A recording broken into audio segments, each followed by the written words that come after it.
Ay, magkasama na naman itong dalawang to. Etong si Lele, nakaraos na nga sa utang, sasama-sama na naman doon.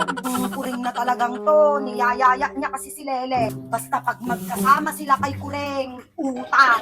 Pag tumating lang niyang Leleng mamaya na yan, papagalitan ko nga yan. Sige na, Lele. Halika na.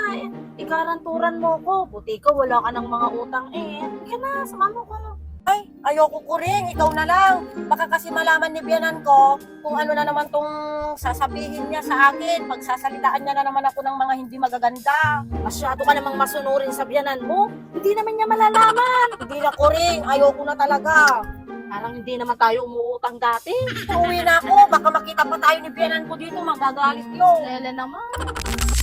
Oh, ano? Saan ka na naman pumunta? Nangutang ka na naman? Alam mo, Lele, nilinis na nga ni Papaw yung mga utang mo. Ano, umuutang ka na naman? Umiwas ka, Lele, sa mga nakakasama mong umutang.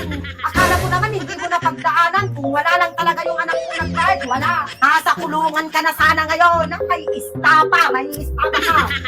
Marami mo naman nang sinabi na ay. Alam mo, magkasama lang kami ni Kuring. Mabago na yung tao. Marami-rami ko pang sinasabi.